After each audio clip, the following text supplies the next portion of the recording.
Okay, so here's the damage here. It's a little Suzuki Swift. There's a bit of damage there, down there. If you can see, it's dented it round there, so that's going to need a bit of reshaping and some filler. I think that'll just sand out and we'll prime that up and get that painted.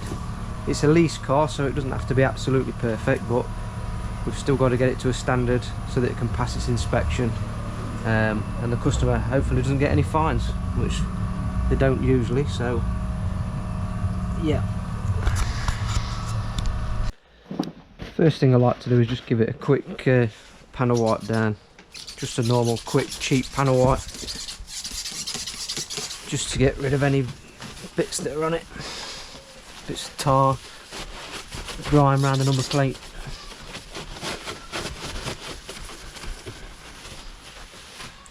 Put all that. Just like these bits of tar here, get them off.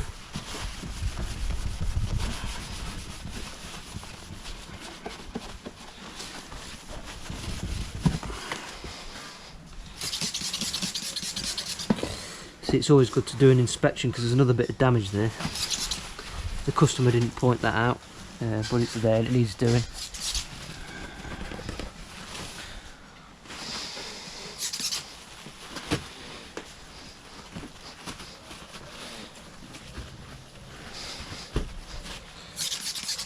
Panel wipe's good for getting rid of the tar, you see.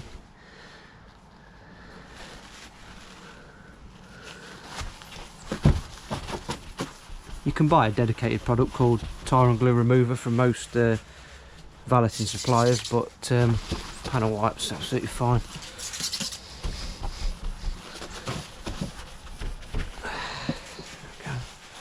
Okay, I don't think everybody does this, but the second thing I like to do, and it can be an old pad,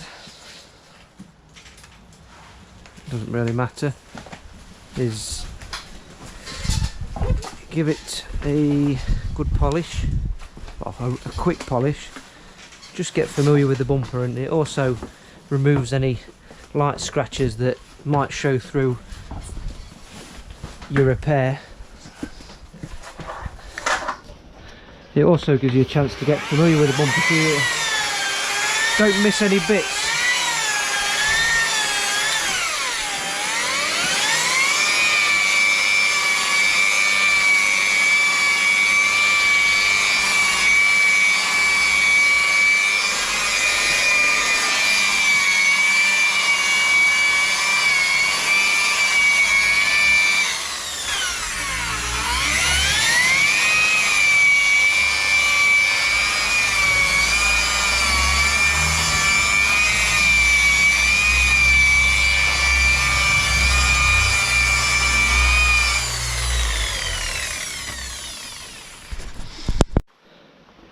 Okay, so we've polished it up, and now it's time to give the paintwork a key so it's no longer shiny and smooth. We want to rough it up, and the best thing to use is grey scotch in this example. It's literally just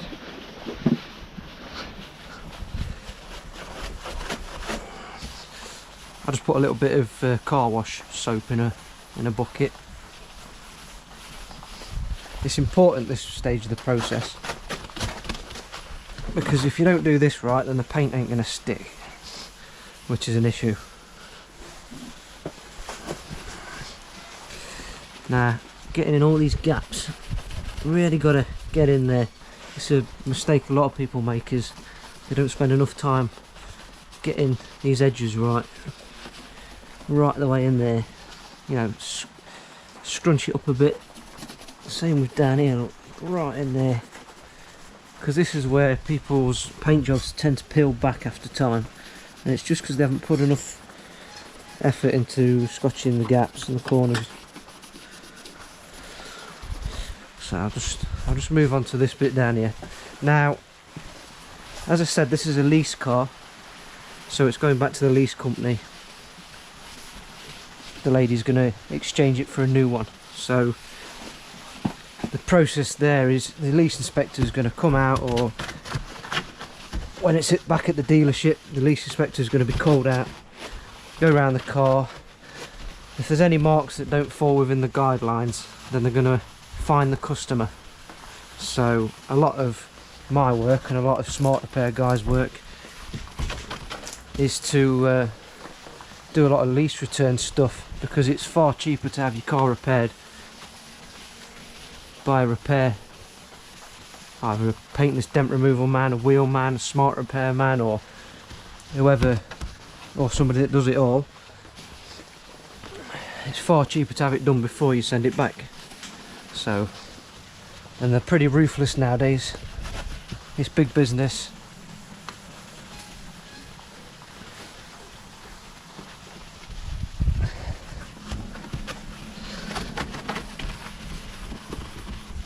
Now I'm only going to take this repair to here. The damage is there, and there. So I'm going to roughly take the repair to here, which is where I'm going to fade it out. So I'm only going to scotch up. I'll go a little bit further past the scotch, and then I'll buff into this. Now I know people are going to watch this and they're going to say, oh, why didn't you do the whole bumper? Why don't you spray the whole bumper? You're nearly there, blah blah. Well, one, it's a smart repair video. So I'm going to be showing you the way I do fade outs. That's one reason. Secondly, it's a lease car. It doesn't have to be, you know, body shop repair, insurance, you know, absolutely perfect.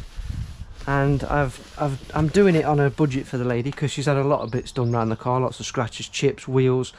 This is just one area more that needs looking at, and I've given her an overall price on it. So if I can save a little bit of time, because you've got to imagine I haven't got an oven that I just turn on and go and have a cup of coffee. I've got to manually dry each section of the bumper, which costs more in material, it costs more in time. So I'm just going to show you guys how to do a smart repair, and this is a good area to fade out here. I'm going to take it all the way around this side. Ideally I'd only quoted to do this, you see, first, but now that I've spotted these little bits here, I'm going to have to I'll sort these out for the customer. I'm not just going to leave it. I'm not going to charge her anymore either. It's an overall job in this case. So another thing I'm going to do, which you'll be noticing, I'm not going to scotch up here. I'm going to back mask off that. Again, it's a video, so I'm going to show you how to back mask and how close the colour can go to the edge of the masking tape, and what to do when it's there. Also, I can keep the boot shut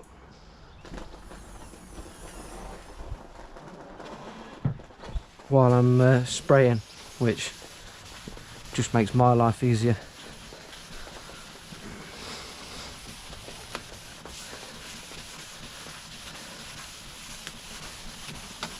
So once you've done this, it's good to inspect your area to make sure you've keyed it up enough.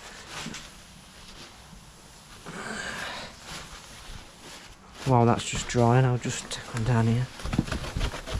Let's get right underneath there, all the way around in these gaps, like that. Down here, look. Got to get right in there.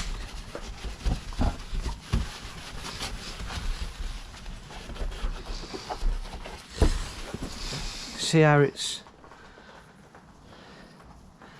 gone really dull. There's, other than the bit I've just wet up, there's no shiny bits, not like here, look. So we're going to go around here just to show you how to back mask. Really, that's mainly why I've done that, because I perhaps would have just painted all of this if I wasn't doing a video, all in there, and I may as well have, in this instance, I may as well have gone around there, but you know, it's a video, so I'll just show you how it works and a way of doing things, because sometimes there might not be an option to paint in there, or it might take you to a larger repair that you didn't quote for or you didn't want to do. So it's a good little piece of information to have. And also I get asked a lot how to do fade out, so I'll show you how I do it. I'm not saying my way's perfect, but I seem to get decent results. Right, I'm just going to switch that off for a minute because that's boring watching someone scotch a panel. Okay, so we've scotched it all up. I'm just going to blast it all out these gaps, all this residue and bubbles.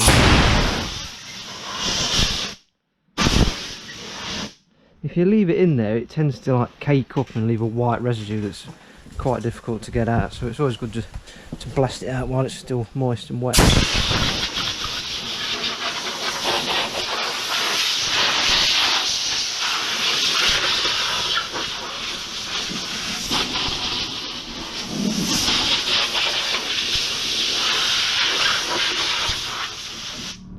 As you can see, it's nicely scuffed up. There's no shiny bits anywhere, so I know the paint's gonna and the product's gonna stick to that now. You can give it a panel wipe now, just a quick one if you want. It'll do no harm.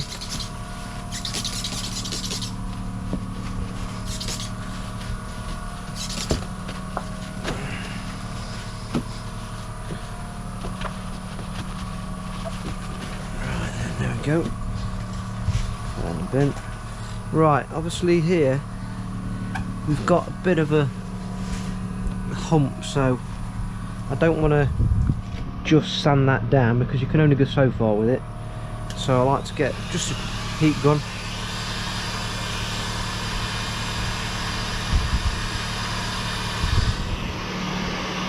Really warm the plastic up so it's a bit more pliable.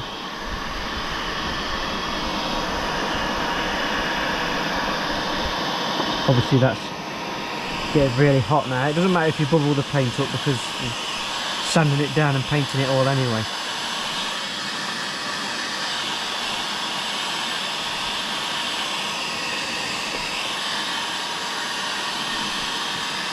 Just get the whole area hot.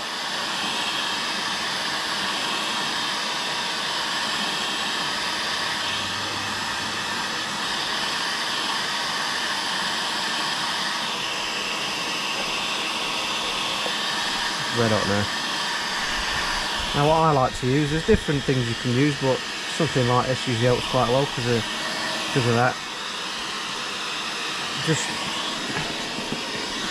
rather than use your fingers, just squash it down.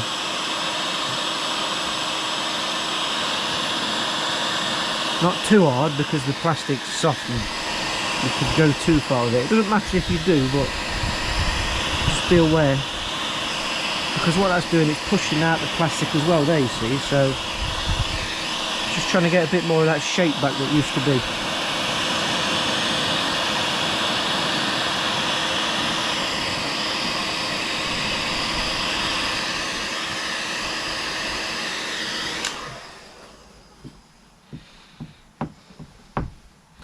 So don't worry about the painted finish. That's all being sanded back anyway.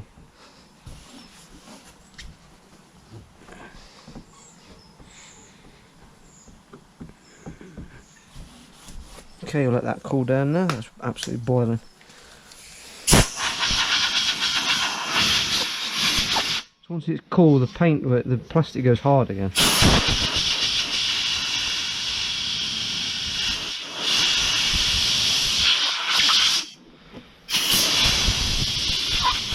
It looks a mess, but that's a lot better now. Okay, that's nice and cool now. I know it looks a mess, but it's just got that hump down and push this out back where you wanted it a bit more. First thing I'm going to do, I'm just going to cover the lady's boot up.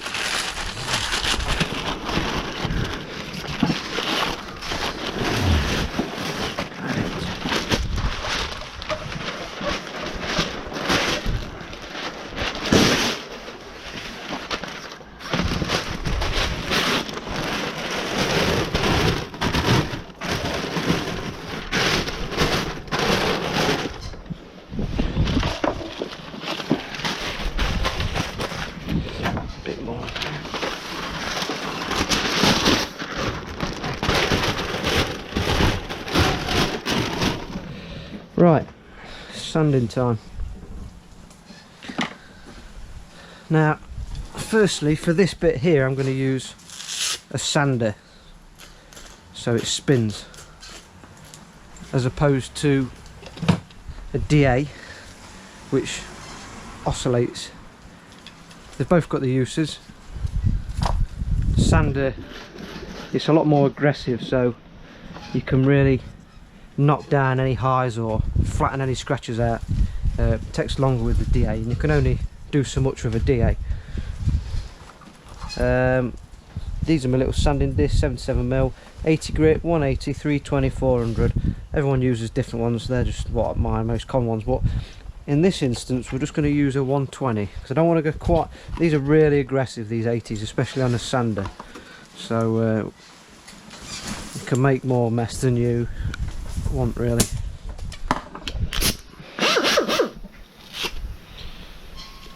Okay, so I'm just going to sand this bit down.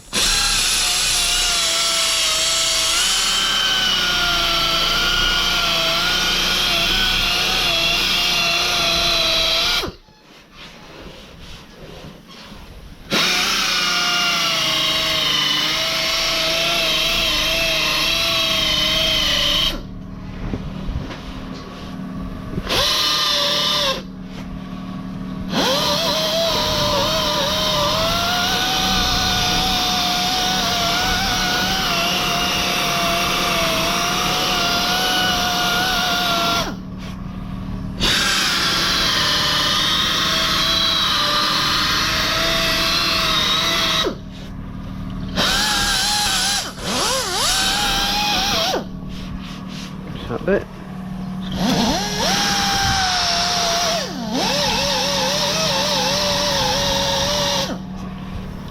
Probably a bit too close. Always remember to keep it flat. Quite easy to make a ridge, especially with a high grit, with a low grit sandpaper and especially a sander.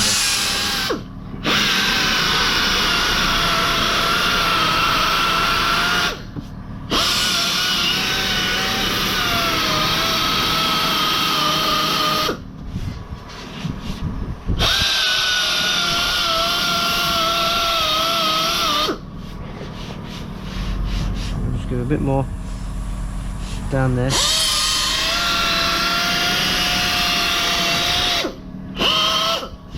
Sand. So let's switch over to the DA now.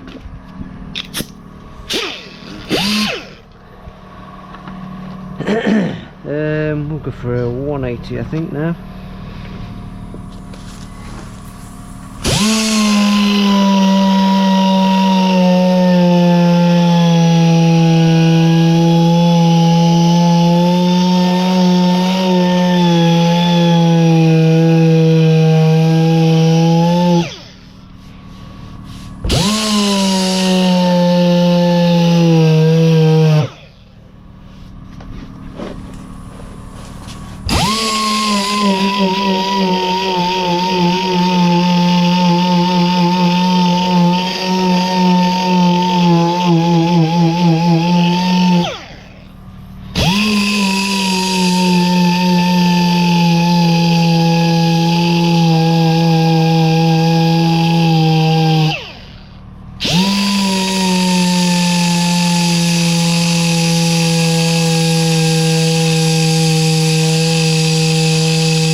That bit. Okay, let's go over all that. We've just 180'd everything, and now we're going to go over it again with a 320 disc on the DA.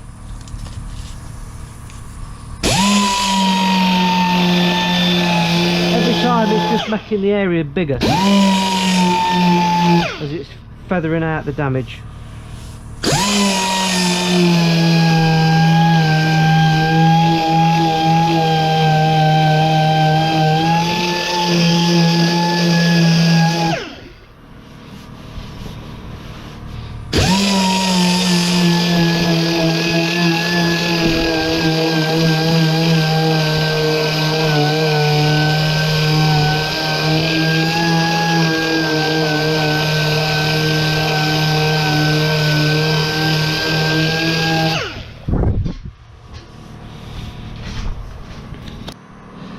So I've just gone over everything with 320.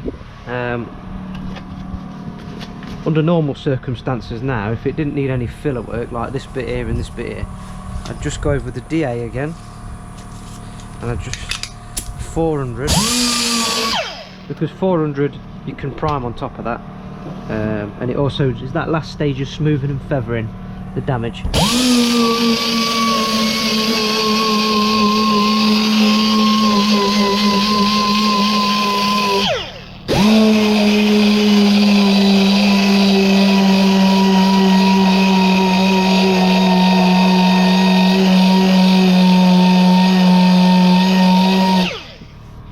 There we go. Okay, so down here there's just a little bit of shininess where it's indented, so I'm just going to take that 120 disc off the sander and just key it up, ready for the filler.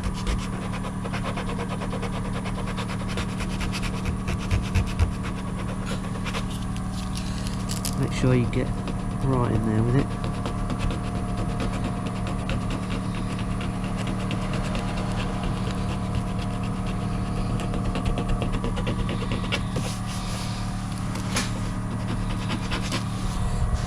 Quick blast over the 180.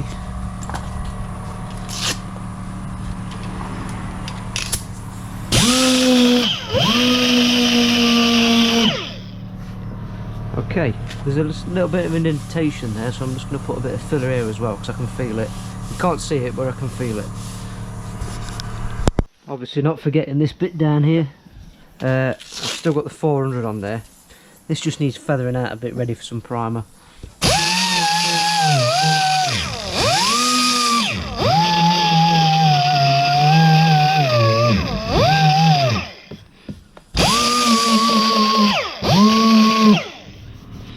That'll do for that. Right, let's mix up some filler. Okay, so we've sanded all this down now, and this bit's ready for some filler. I've noticed there's some stress cracks there. Now, if this wasn't a video and I wasn't trying to show you backmasking, and it wasn't a lease car, and it was something that I'd be bothered about and the customer were bothered about, then we'd have to try and address these differently, but I'll have to show that in a different video. But we'll just we'll not deal with those for now. Okay, so I'm just going to mix up some 2-part filler. It's U-Pol.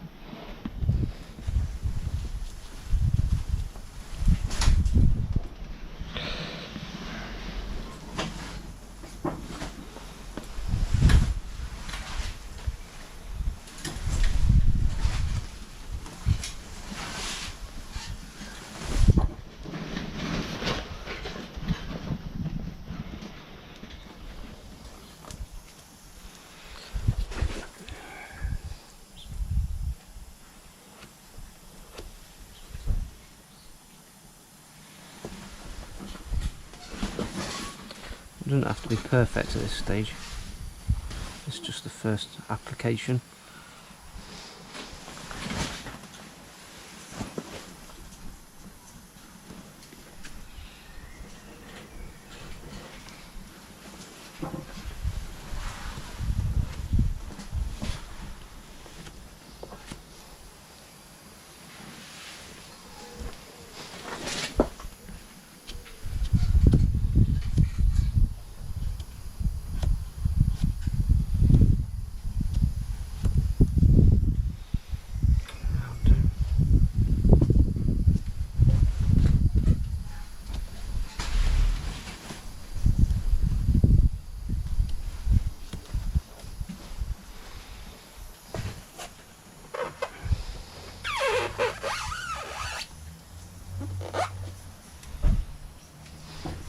That'll do.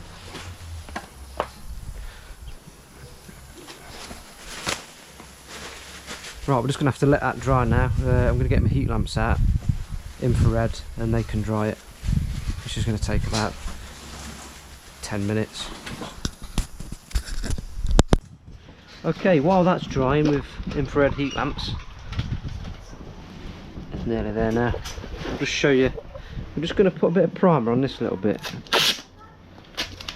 So we get the masking tape, roll it back, okay, stick it on. It might just need a little tag there to keep it on. Same again, underneath. Roll it on. Sides. Just like that. Because this is creating, by doing this, rolling it, you're creating a soft edge. Otherwise, when you prime in here, it's going to be just a completely straight edge. As the primer will build up on the edges. So just a couple more of them just to stick on. Nothing fancy. Get some brown roll.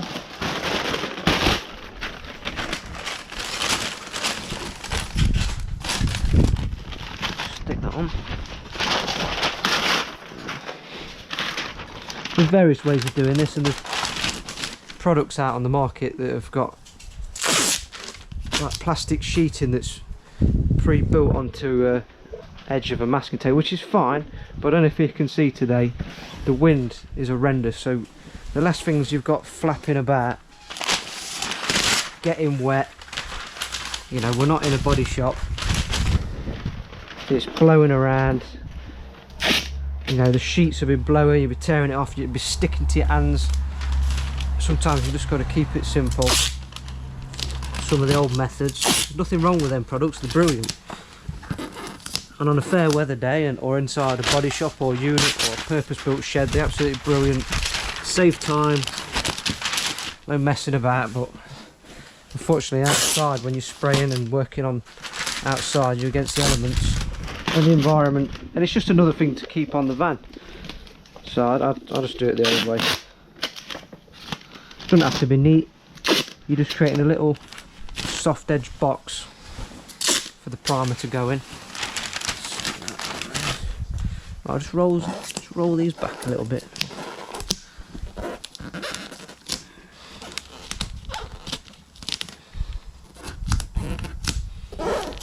Do. Okay. Right. Already in here is some 1K primer. So it's not got an activator or hardener, so it's sat in there since I put it in a couple of days ago. I used it yesterday, I'm going to use it today. I'm going to clear this gun out after I've done this little bit here to show you, because I'm going to put proper 2K primer on this bit here. Now, some people might say, oh, why aren't you using 2K primer? This is just a demonstration of a 1K primer, which in my opinion is as good as a rattle can. It's the same kind of thing, except you can, obviously with a spray gun you can get a bit more control out of it, and this stuff, it dries really nice with a heat gun. So it's been in there since yesterday, but it's not dried up because it's not got a hardener or activator in it, so there's no chemical reaction happening other than natural air drying. So it will pretty much clog up and dry up if you leave it in there, but like I say, it's been in there a couple of days in my gun. I'm going to clean it out after this, but I'll just show you.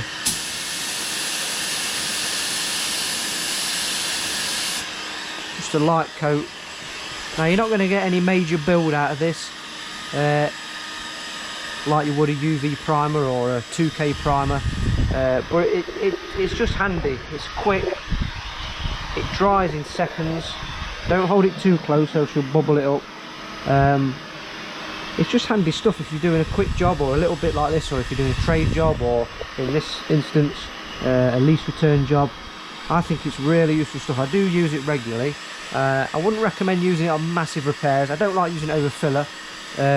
You just don't get that build quality out of it, but it is good for these little blow-ins, and it's very quick, whereas the 2K primer, I'm going to have to dry that for half an hour.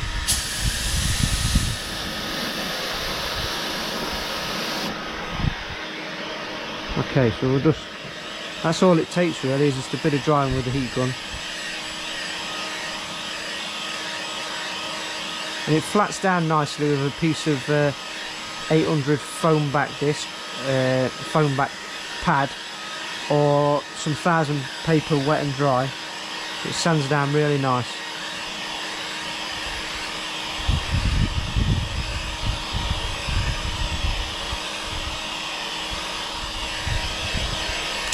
There we go, that's that. I think this is about getting there now. Well, that might need a bit longer.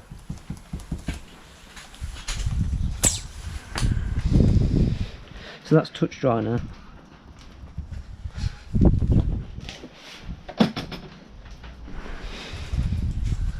Right, I'll just give this a bit longer and then we'll start sanding, cool that down and sand it. Okay, so this has been drying now for about 15 minutes. It's nice and hard now, so we need to sand it.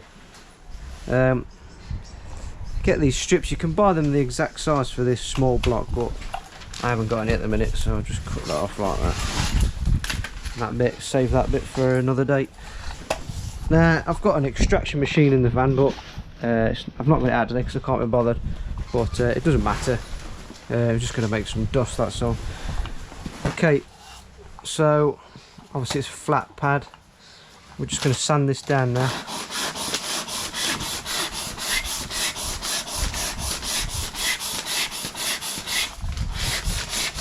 Keeping the pad flat, of course.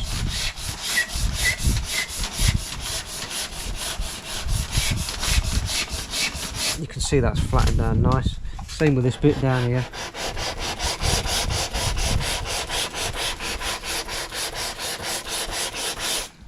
Just want to be making a nice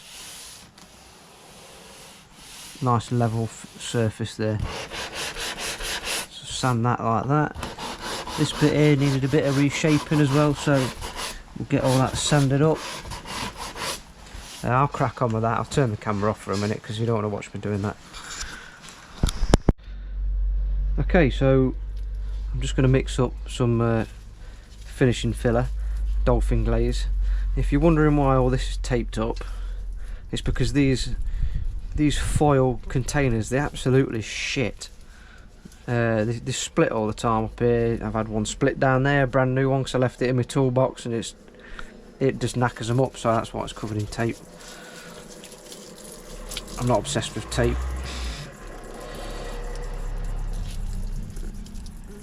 It's probably a bit too much, but obviously it's a 2-pack product, so it wants a bit of hardener mixing in with it. Filler spreader.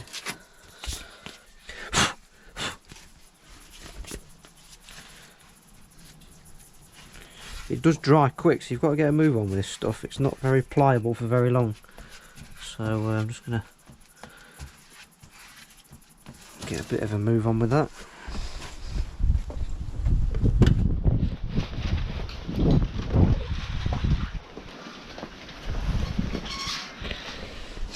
Okay, so I've sanded that first filler down. It looks alright, that. This stuff fills in any little pinholes and it's like a final glaze or any imperfections you might have. So you only need a very thin amount of this stuff. And it's self-leveling, so it well, it literally levels itself.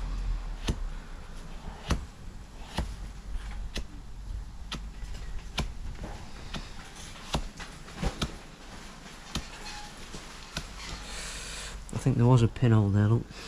Quite a big one actually. It's a bit naughty.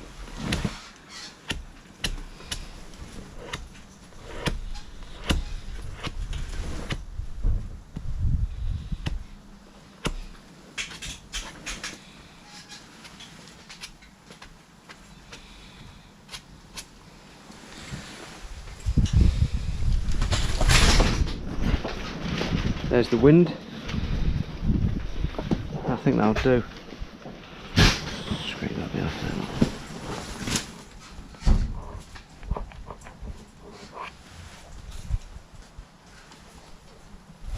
That's that. Right, we're going to leave that now for a minute. You can already see it's leveling itself to a certain extent.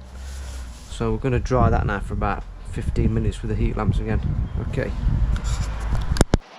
So it's June and this is real life. It's just raining, another shower. Let's go and have a look at that. Well, I've just turned these off a minute ago. They've been drying now for about 20 minutes while I had my dinner.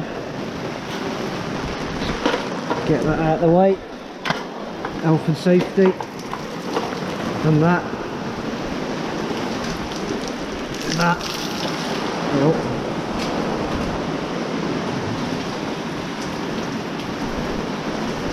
It's coming down, isn't it?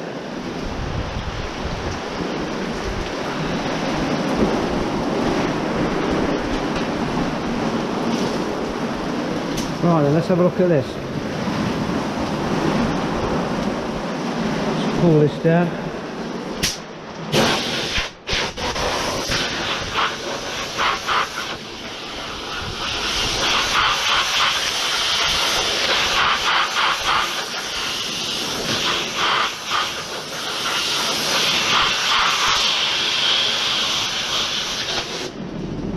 Right. Yes, it is June and now we've got hailstone. Brilliant.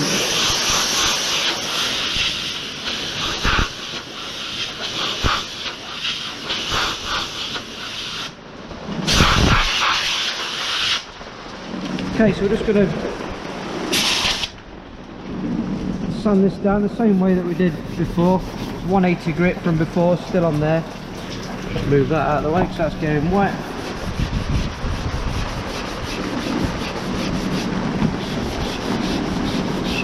So we're going to sand all that down, get that smooth, sand this down, get all that smooth, get that smooth, and then we'll take it from there.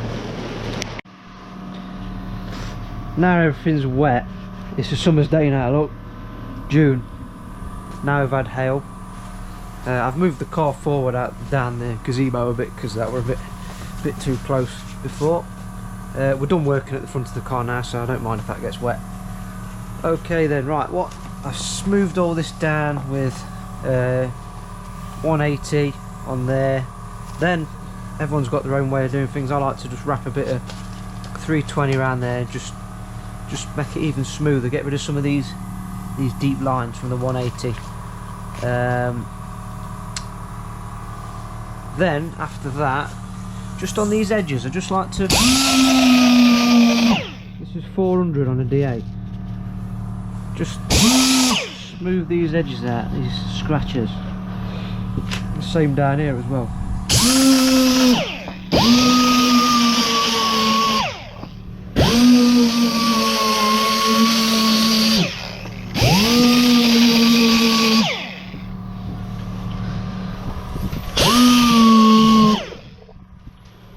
That's nice now, that's nice and smooth.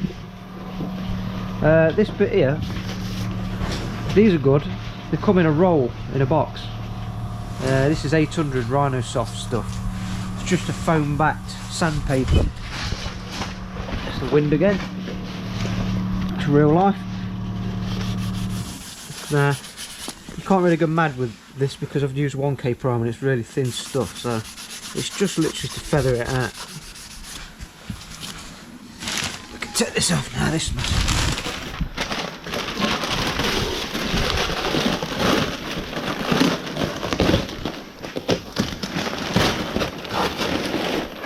Because we did that soft edge masking tape and we were slightly wide around the repair, it will just easily sand down now, so just feather them edges out.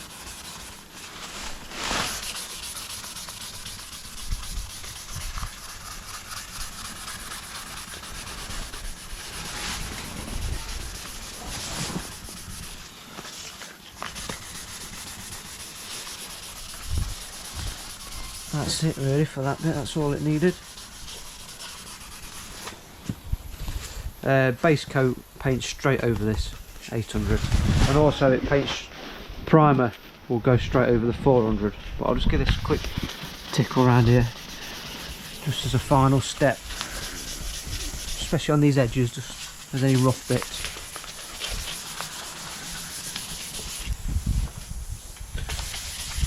Just make sure everything's done. Down here, feels nice and smooth.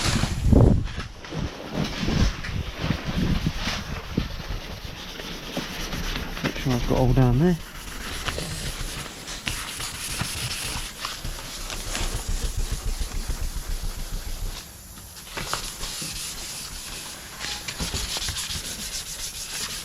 Okay, let's blast that off.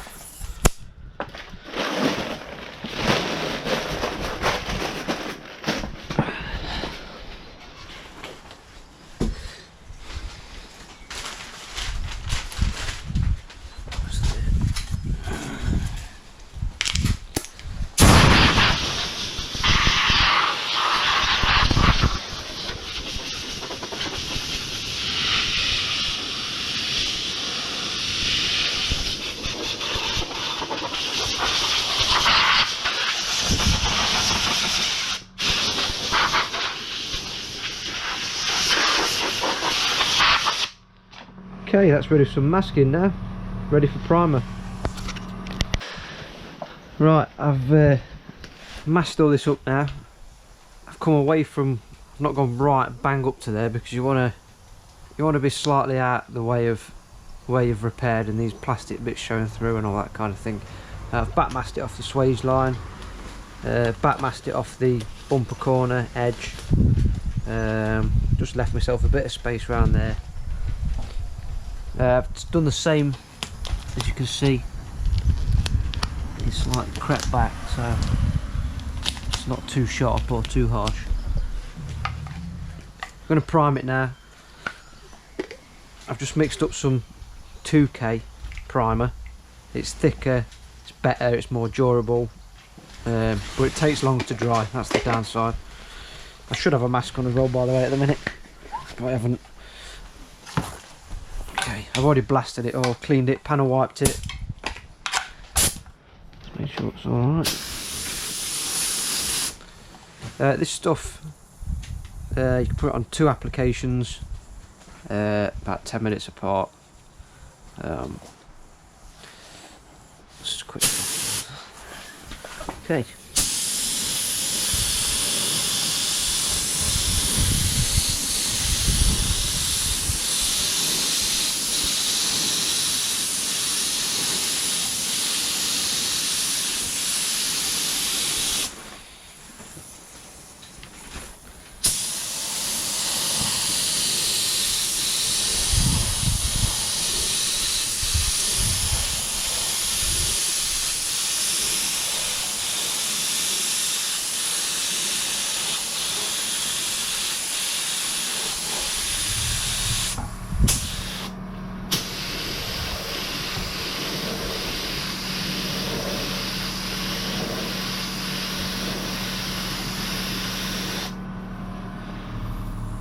Right, that's that.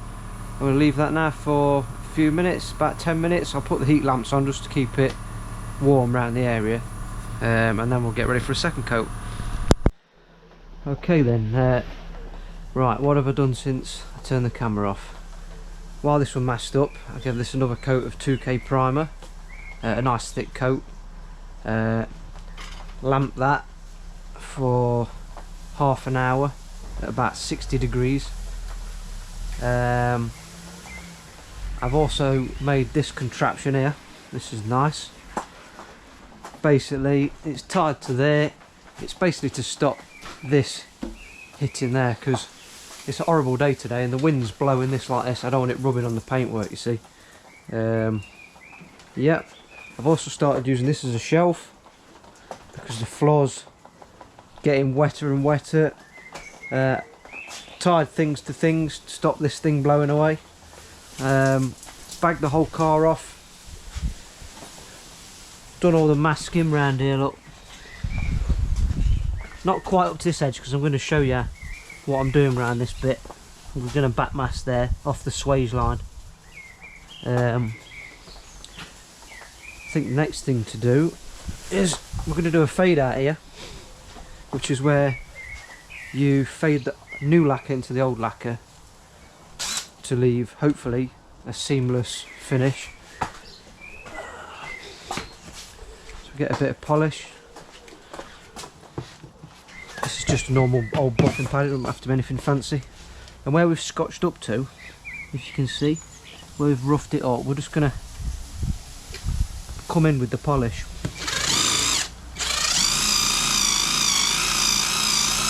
Not too much, don't want to polish it right up.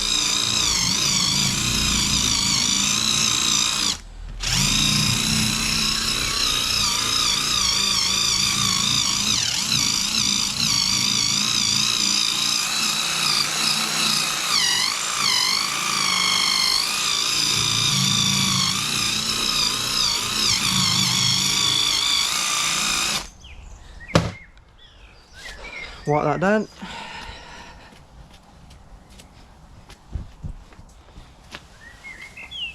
So I don't know if you can see it on the camera, it's just almost fading it in. Right then, this has been cooled down now, it's been dried and cooled, the 2K primer. Now it's a lot thicker than the 1K primer, so you know, a quick bit of 800 isn't really going to knock it down and get that finish you want. So everyone's got different ways of doing it. I've just strapped a 400 disc, any old cheap disc, non-branded I think, just a cheap disc, because it's actually quite a little bit lumpy because I put it on quite heavy to get a bit of build out of it. So the first thing you do is just, we're going to knock it down with the 400, and you can see it's removing the texture and making it perfectly flat, which is what we want.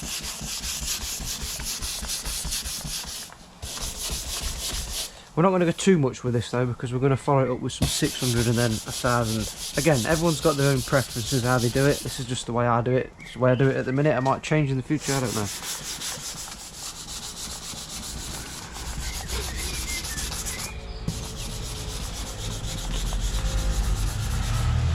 Just got to be a bit careful around there because I have gone up to this edge. Same with down here, we'll knock all that down.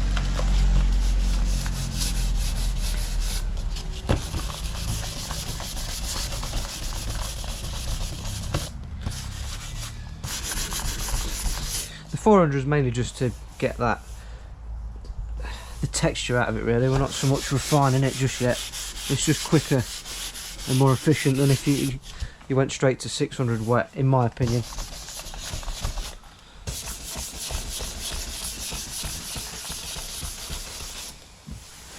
Right, I'll give that a quick blast. Airline. I've had to put stuff up here because it was getting wet. Sun's out now, look.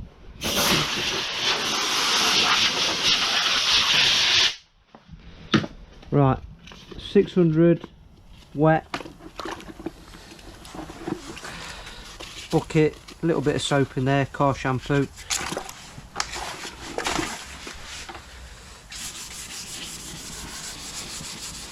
And what we're aiming for, we just want to feather out these lines here, look.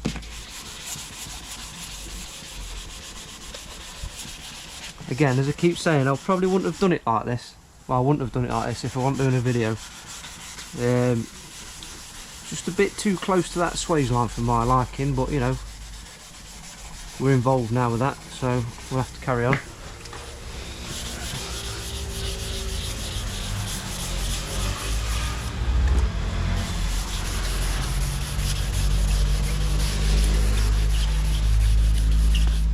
You see how it's nicely feathering out, it's knocking down then that texture, and it's also making it perfectly flat and level, because trust me, if it's not, you'll see it at the end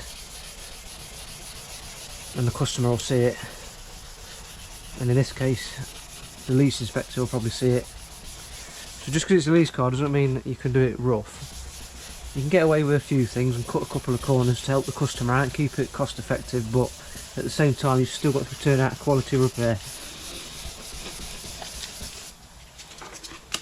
Just these edges here.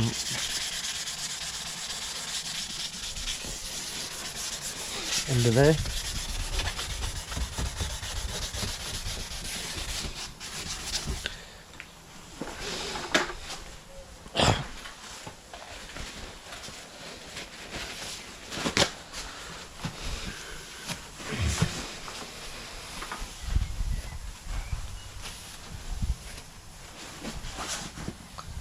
Right, that's looking good. So I'll do that around here as well, all around here, and then I'm going to follow it up with 1000 paper, which is wet and dry.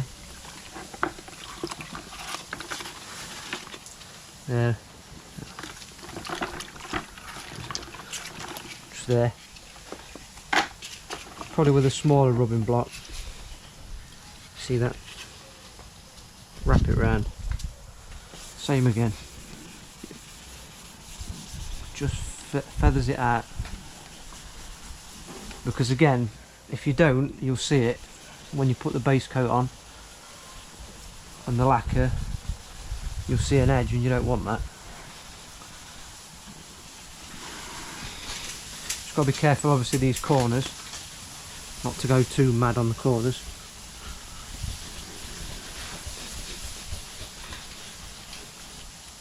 Wipe that down.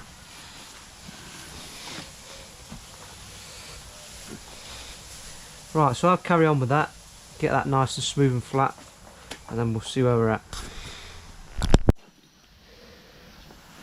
So this is what it should look like now. Nice, smooth finish, feathered out.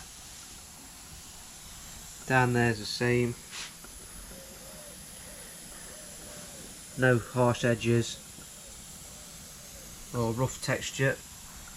Don't forget we did that bit down there with the 1K.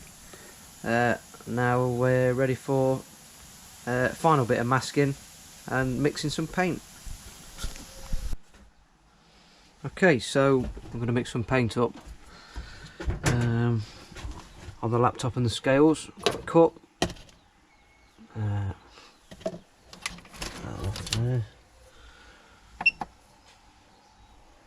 It's quite an easy colour because it's just red to mix up. Sometimes colours have got 15 bloody tints in them. I got the paint code off the car, off this plate. It was in the driver's door shut. It quite clearly says colour ZNB. Suzuki ZNB, fervent red. I've put it at 0.5 because I'm only doing a small mix of it.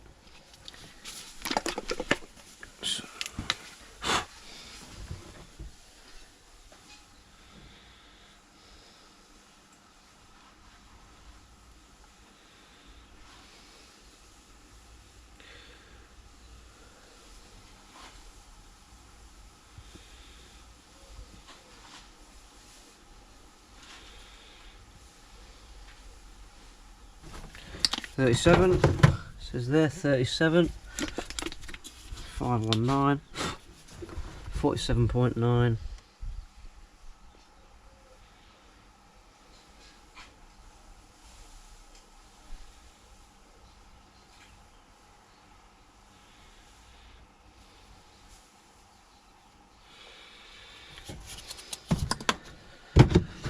So 511, which is black, 48.1. That's it.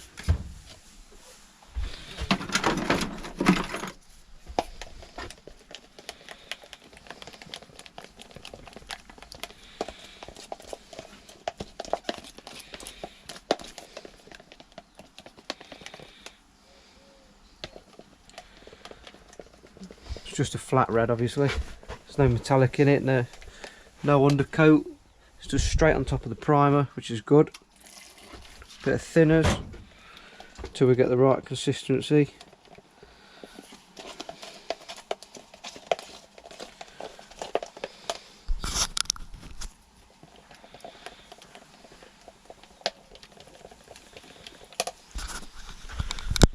Right then, so I've mixed up some paint. That's in my gun. My main base coat gun is this very old looking Iwata LPH 80 1.2 tip. Just like it. Okay, so I've backmasked all around here, all around this bit. As you can see, I've not stuck it on too hard because I want like a tunnel underneath, so it's not one of the biggest mistakes DIYs seem to do. They seem to just put masking tape straight on and paint straight up to it, and then they wonder why they've got a hard line. So I'll just show you how to do that with this bit, this final bit. As I keep saying, I wouldn't have perhaps done this like this there, but I just want to show you how to keep away from that edge, and also you can go up to the edge and hopefully get a reasonable edge once you've lacquered it, took the tape off and then polished it. But it's going to be a bit tricky now, and like I say, I wouldn't have done it like that if I wasn't videoing it. I would have perhaps just painted all up here. In fact, I would have painted the whole bumper, but that's the way we've done it now. So we're getting this and we're bending it back with our fingers. It's a bit fiddly. Get it on there. It's a bit tricky with gloves on because it sticks to the gloves.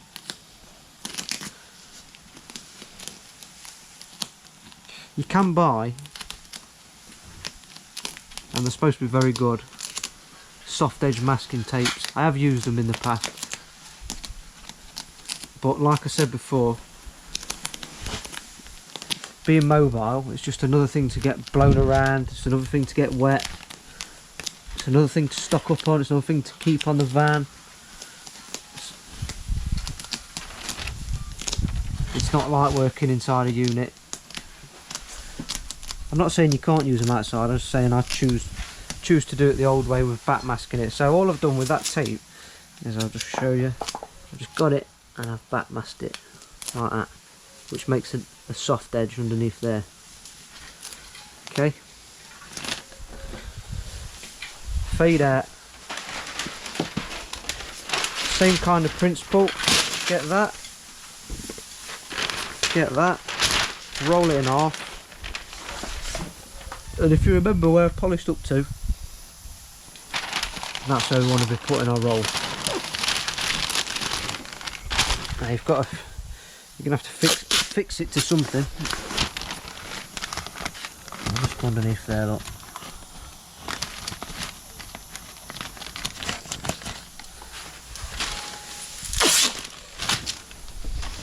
Now you want to be leaving this quite loose, not too loose, but it's effectively going to create, when you spray up to it with the lacquer, the clear coat, it's going to go under there, and then when you come to the time, which I'll show you, we're just going to roll it back a little bit and just dust a nice edge in there. So it's, people have got different ways of doing it, people have got different opinions on it. That's how I do it. It seems to work for me most of the time. It's a bit tricky to do, but it's smart repair, it's useful.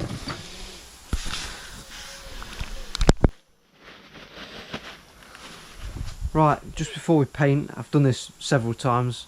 A couple of times you've seen it, a couple of times you've not. It's just panel wipe. This is a slow panel wipe. People apply it in different ways, but I like to do it a bit like this, and it works for me. So just put it on with one, Mr. Miyagi style. Take it off with another. Roll it over. So you're wiping any dirt and any grease off it. Keep folding paper up. Same again up here, look.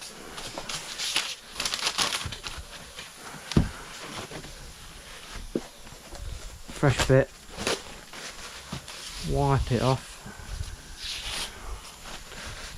Like I say, I've already done this several times, but you really have got to make the surface immaculate, else you'll get paint reactions, fish eyes, any bits of silicone or anything that's landed on it, anything oil based, WD-40s, lubricants, it's all going to ruin your finish. Unfortunately you won't realise that until you start painting it. Sometimes you don't realise that till you start clearing it, and it's too late. Right, final thing to do before we paint, and we'll be doing this in between coats. Tack cloth comes in a little bag. It's up to you. Get airline out. Just going over it. It's slightly tacky, so it's picking up any bits of contamination.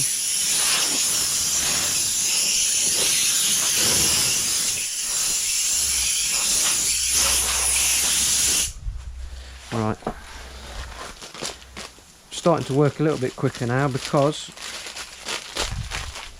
it's time for paint. Just having a quick look at the sky. The planets, the moon, the earth is aligned, and we've got some blue sky. It's not too windy, so I'm going to go for it.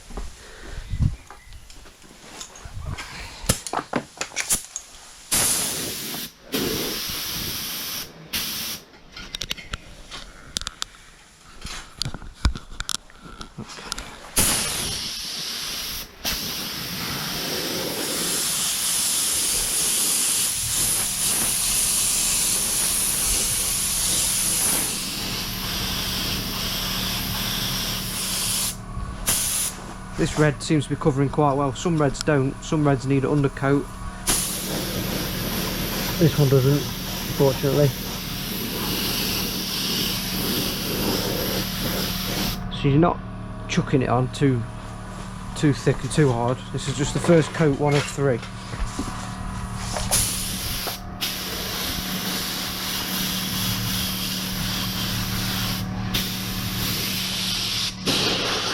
Good just to blow a bit of air on it just to help it dry.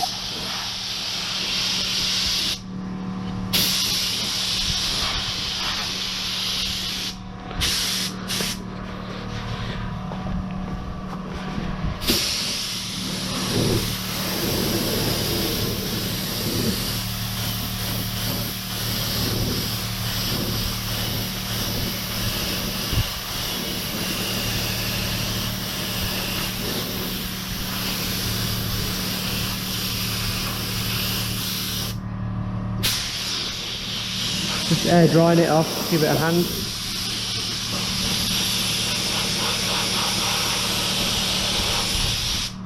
Okay, so we're going to do my first slight creep back.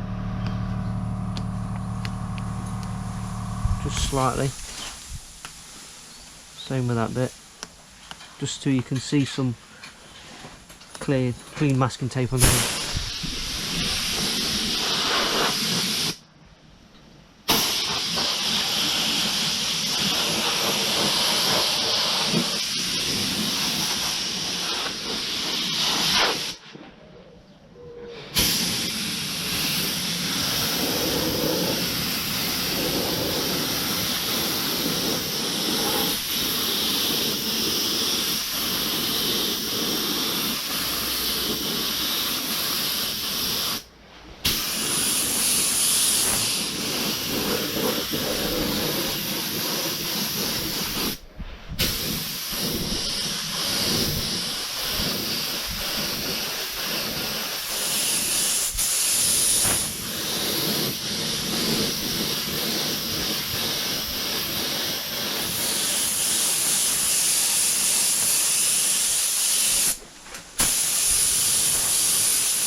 Okay, so I'm just going to leave that now for about 5 minutes, just to let it do its thing, dry on its own. Right then, I've done 3 coats of that. I've rolled back the tape, so it's a nice fresh bit of tape, which means there's a clean edge. I've been panel wiping it in between. It should be nice and contaminant free as much as we can do outside. I'm just keeping an eye on the weather a little bit because it looks like it's going to turn nasty on us again. Right, so I'm going to get some of this clear coat on this lacquer. It's 2K lacquer, it's not 1K lacquer. Nobody uses that anymore, it's junk. Nobody's used that for years, contrary to belief. Devil Biss GTR Pro Light, my favourite gun, 1.3 TE, I think, tip. Okay. Now personally I always put the first layer of lacquer over wherever I've base coated, not the whole lot. I think that's optional. Some people don't do it like that. That's how I do it. It seems to work for me.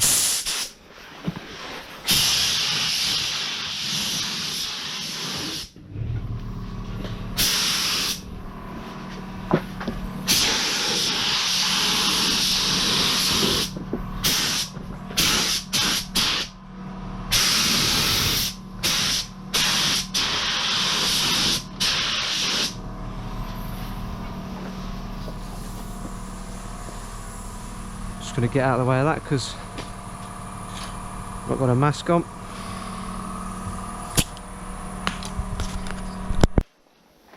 Okay, that's the first coat on. I've got my mask on now. That's the first coat on. I've left that for about 5 minutes. That's all it takes. It'll be tacky by now. I've also rolled back that top edge again because you have to do that in between coats so you don't get a build up. The weather's gone from all okay to bad, so I've put the back thing on. So right, start the second coat.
that's all painted now. Got a nice shine on it. Covered everywhere in 2K lacquer. Just where we did this fade out here, with a separate LPH 80, while this was rolled over there it was before, I just dusted a bit of this on low pressure just to melt that edge, which will be polishing anyway. That'll be the final step, but I think that's come out nice as well. So just gonna let this dry now. It's 60 degrees on these heat lamps. Each section needs drying, and then we'll give it a sand and a polish and see what she looks like. Okay, so I've dried it,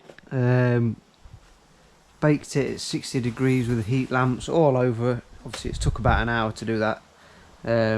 Meanwhile I've cleaned the guns out, got all the bagging off, took all the sheeting off it, and I've just sanded a lot of it down, just with a bit of 1500 and a little block, a bit of soapy water. In fact, there's just a bit here just to finish that.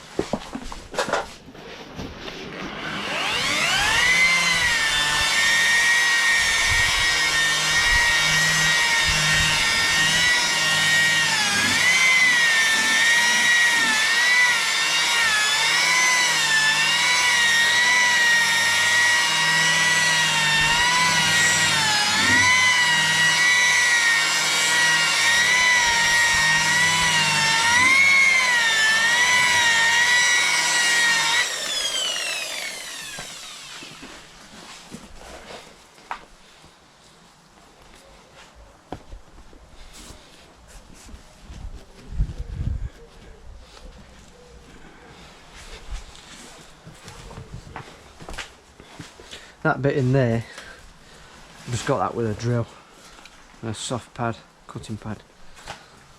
Just an awkward spot. Now let's take this off my nut.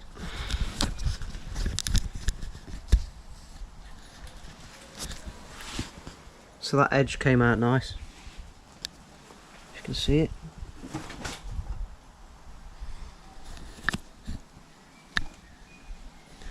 Around there, down there.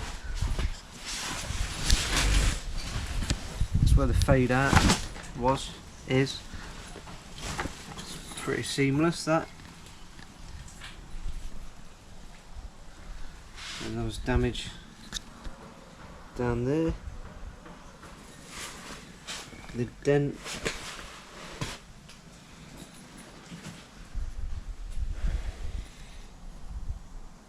Pretty good.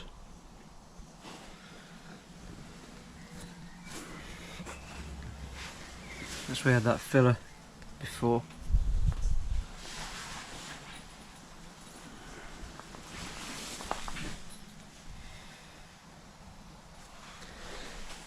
I'm trying to get as close as I can, as many angles as I can, so you can see. I'm not trying to hide anything.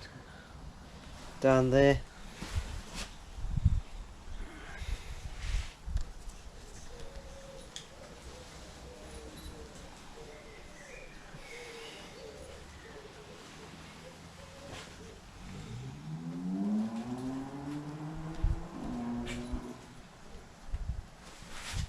And that's that really. It's not been a brilliant day weather. It's about 10 degrees. It's rained, hailstones, 40-mile-an-hour winds. Perfect day for it really. I've tried to do a couple of little things like this to show you. I perhaps would have painted up there and perhaps would have took it all the way across and done a full bumper, but it's giving you an idea of the fade out area and the soft edge masking. So I think that's it. Hope you enjoyed the video. If you want any different videos, let me know what you want. I'm going to do a bit more in-depth one about the finishing process after the lacquer, the sanding and the polishing, the detailing of it. You can take it to whatever level you want with that. Sometimes you get a gun finish, sometimes you don't, sometimes you get little bits.